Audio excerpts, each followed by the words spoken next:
ഇവിടെ തന്നെ പട്ടികൾ വളർന്നു കയറി പോകുന്ന കണ്ടില്ലേ, കുഞ്ഞുങ്ങളെ കിണുകിണായിട്ട് എല്ലാ സഹായവും ചെയ്ത് എങ്കിൽ തന്നെ അവിടെ വേസ്റ്റ് കൊണ്ടിടരുത്, ഇടുന്ന എല്ലാരോടും പറഞ്ഞു. ഒരു മനുഷ്യനും കേട്ടില്ല. അത് തിന്നാൻ വന്ന പട്ടികളെ എന്റെ കുഞ്ഞിനെ കടിച്ചു കീറിയത്. ഞാന് ഓടിച്ചു വിട്ട പട്ടിയാ എന്റെ കുഞ്ഞിനെ കടിച്ചു കീറിയത്.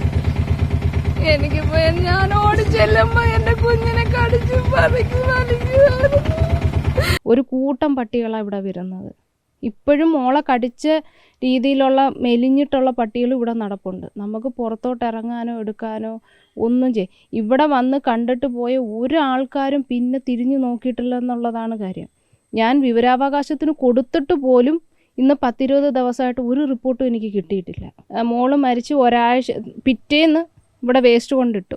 അത് ഞാൻ പോസ്റ്റ് ചെയ്തായിരുന്നു. എൻ്റെ കുഞ്ഞു മരിച്ചിട്ട് പോലും അവർക്കൊരു നിസ്സാരം എന്നാണ് അവർ കാണുന്നതിൽ പല മരണങ്ങളിൽ ഒരു മരണം. പക്ഷെ എനിക്കങ്ങനല്ല.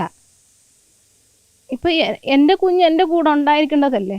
ഒരു പട്ടിക്ക് കൊടുക്കേണ്ടി വന്ന അവൾക്കൊരു അസുഖം വന്ന് മരിച്ചെന്നേ പറയും അവളുടെ ആയുസ് അത്രയേ ഉള്ളെന്ന്.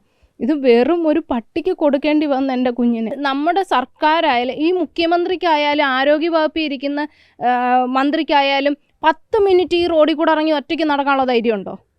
ഇല്ല.